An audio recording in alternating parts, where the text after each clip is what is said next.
జగన్మోహన్ రెడ్డి పదే పదే ఒకటే మాట చెప్తున్నాడు. సప్త సముద్రాల అవతలున్న లాక్కొస్తాను, సినిమాలు చూపిస్తాను అంటున్నాడు. ఏం సినిమాలు చూపిస్తాడు అనుకోవాలంటారు? ఏ సినిమాలు చూపిస్తాడో మాకైతే అర్థం కావట్లే. ఇప్పుడు ఏం చేసిన పనికి ఐఏఎస్లు ఐపీఎస్లు జైల్లో పడి మగ్గుతున్నారు. ఎందుకు మగ్గుతున్నారా అంటే అక్రమాలు చేశారు కాబట్టే మగ్గుతున్నారు.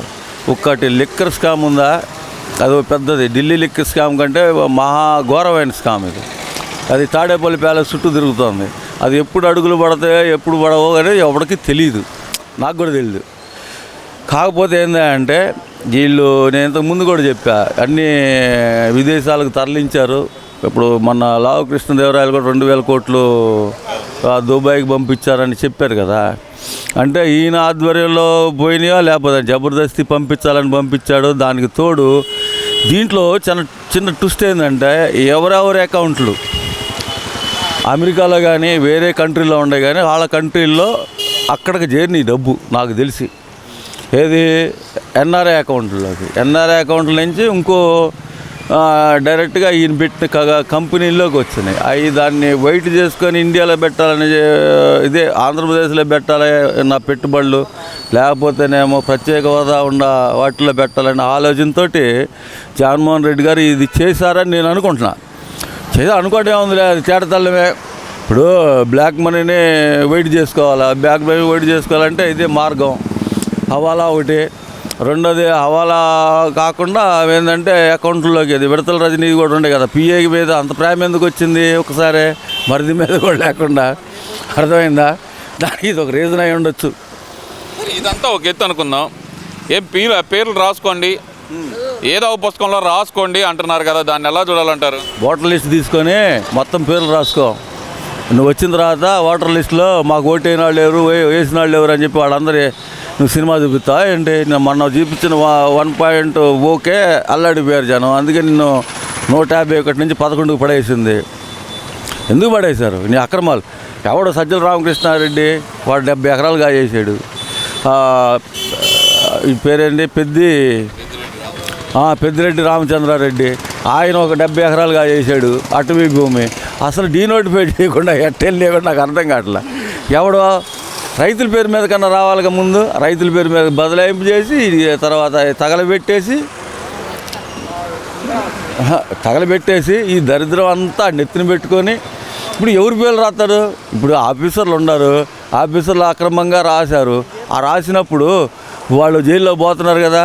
ఎప్పుడైనా కానీ ఇప్పుడు ఒక పద్ధతి ఉంటుంది. ఒక రిజిస్ట్రేషన్ చేయించుకోవాలంటేనే, సపోజ్ ఒకటి చెప్తున్నాను, మా తండ్రి కూతురికి రాశాడు, కూతురికి రాసింది తీసుకోవాలంటే కూతురు చనిపోయింది, భర్త ద్వారా తీసుకోవాలంటే మళ్ళీ ఫ్యామిలీ సర్టిఫికేట్ తోటకూర ఇన్ని అడుగుతున్నారు.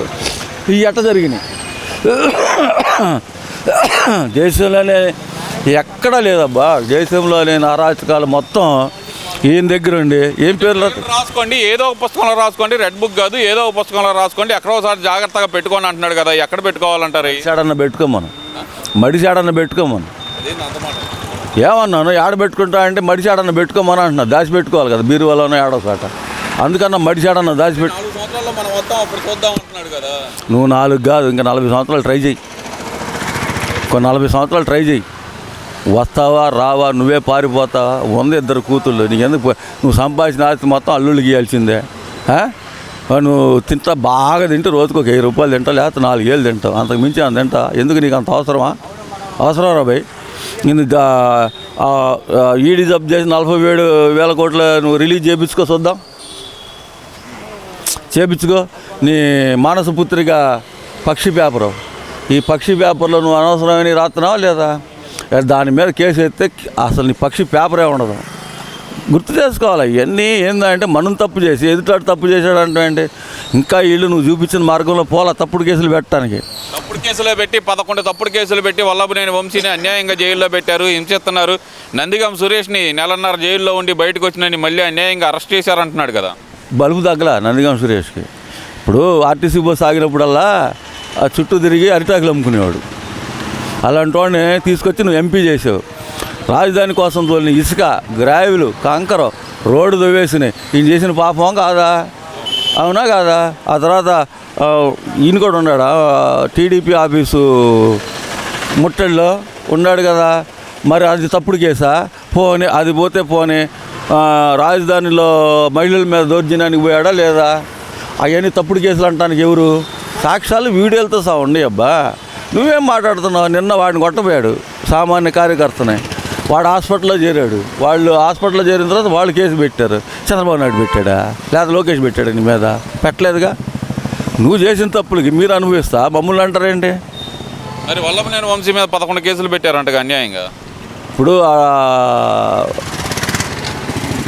గన్నవరం టీడీఎఫ్ ఆఫీసుని పగలగొట్టింది ఎవరు? పగలగొట్టి దగ్గరుండి నుంచొని పగలగొట్టించింది ఎవరు? కార్లు తగలబెట్టించింది ఎవరు? ఆ కార్యకర్తలను కొట్టించింది ఎవరు? ఇప్పుడు ఇవన్నీ ఆడ వీడియో ప్రూఫ్లతో ఉన్నాయి. తర్వాత నిన్న ఒక విజువల్ చూసా.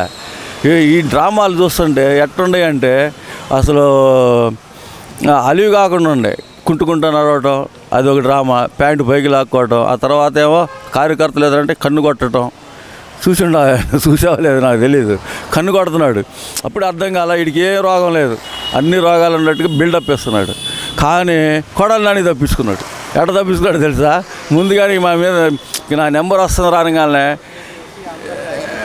ఇక్కడ విజయవాడలో చేరాడు, విజయవాడ నుంచి హైదరాబాద్ చేరాడు, హైదరాబాద్ నుంచి బొంబాయి చేరాడు, బొంబాయి నుంచి ఇంతవరకు ఈ అతిగతి లేదు. ఆ బొంబాయిలో కూడా సరిగా లేదంట. బైపాస్ సర్జరీ ఇండియాలో సరిగా అవ్వదు, ఏ కంట్రీలో కూడా సరికాదులే. కానీ మళ్ళీ లలిత హాస్పిటల్లో కొన్ని వేల సర్జరీలు జరిగి ఉంటాయి, కొన్ని వేలు లక్షల్లో. మరి అక్కడ అందరూ బాగుపడి వెళ్ళిపోయారు కదా బైపాస్ సర్జరీలో.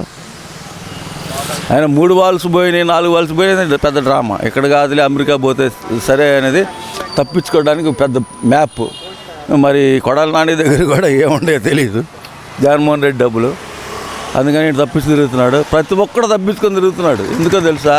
చంద్రబాబు నాయుడు గారు మంచితనమో లేకపోతే చేతగానితనమో నాకైతే తెలియదు, కానీ పారిపోతున్నారు, డబ్బులన్నీ బయటికి పోతున్నాయి. ఆయన పట్టుకోవాల్సిన పని ఉంది కదా. సిబిఐ ఈడీ కేసులు పెట్టాల్సిన అవసరం ఉందా లేదా? తప్పుడు కేసులే పెట్టమని నేను అన్నా, ప్రూఫ్లతో పెట్టండి. ఇదంతా ఒక ఎత్తు అనుకుందాము. మరి అంబటి రాంబాబు ఏంది అర్ధరాత్రి వచ్చి తలుపులు కొట్టమాకండమా ఏంటిది? నాకు ఫోన్ చేస్తే నేనే వచ్చి 3 నెలలకు సరిపోయిన బట్టలు పెట్టుకొని వచ్చి నేనే జైల్లో లొంగిపోతాను అంటున్నాడు. తలుపులు కొడితే ఏమైంది అంటారు? ఎందుకంటే కనుక గతంలో చూసాం మనం తెలుగుదేశం పార్టీ నాయకులను అర్ధరాత్రి అరెస్ట్ చేసిన విధానం చూసాం. మరి అంబటి రాంబాబు ఒక్కడ మాత్రం ఇది ముందుగా చెప్పడానికి గల కారణం ఏమనుకోవచ్చు అంటారు? ఆల్రెడీ సిగ్నల్ వచ్చేసి ఉంటుంది. ఇప్పుడు పోలీసుల్లో కూడా కొంతమంది ఉంటారు కదా, అందరూ అని నేను అనలే. ఆయన ఫేవర్గా మంత్రి గౌడ్ చేశాడు కదా, ఫేవర్గా చేసేవాళ్ళు కొంతమంది ఉంటారు. అబ్బాయి నీ మీద కేసు బుక్ కాబోతుంది, మరేంటి నీ కథ అంటే ఆ మాట అన్నాడు. ఈయనంతా మరి దోసిపెట్టాడు మరి జగన్మోహన్ రెడ్డి గారికి. ఒక్కొక్క ఈయనేమో గబక్కన సంజనా సుకన్య వచ్చిద్దామని అనుకుంటాడు. మరి నేనేమన్నానండి, నేను లేని అంటలేదు కదా. అనుకొని గబక్కన తలుపులు తీస్తే పోలీసు వాళ్ళు కనపడ్డారు అనుకో, మరి అప్పుడేం చేయాలా? అంతే కదా. మరి ఇక్కడ మన మినిస్టర్లు కూడా కొంతమంది ఆడికి సపోర్ట్ చేస్తున్నట్టుంది నాకు తెలిసి. ఆయనకి ఆయన ఏం చేస్తాడనే తర్వాత సంగతి. సజ్జల రామకృష్ణారెడ్డి ఏందో పైకి ఏదో పెద్ద బెంకాలు పోతాడు, ఆయన మీద కేసులు లేవా? ఇవ్వండి అసలు చేయని పాపం అంటూ లేదు. ఏందంటే డబ్బులు పంపించాలి, మాకు రోజు డబ్బులు లెక్కేసుకునే ఇదే ఉండేది. కంటైనర్లు బయటకు పోయినాయి అని చెప్పి అంటున్నారు. మరి ఇప్పుడు ఏందో 4,000 కోట్లు బంగారు బిస్కెట్లు అంట తాడేపల్లి ప్యాలెస్లో. ఇంకా ఇది కాల అవన్నీ వచ్చిన తర్వాత ఉచ్చెవరికి బీసుకునేది అనేది తెలియదు. రాజకేశ్వరరెడ్డి పారిపోవడానికి సిద్ధంగా ఉన్నాడు. కొంతమంది అయితే ఆల్రెడీ పాస్పోర్ట్లు వీసాల కోసం కూడా అప్లై చేసిన దాఖలాలు కనపడుతుంది. ఇవి దొరకకుండా పోదామని. అది మరి ఇక రానున్న రోజుల్లో ఏం జరిగిద్ది, ఏం చెప్పాలనేది దైవం నిర్ణయిస్తుంది. వాళ్ళ మీద ఉన్న చేసిన పాపాలు నిర్ణయిస్తాయి. కానీ ఎవరెవరి మీద కేసులు పెట్టాలని అవసరం లేదు.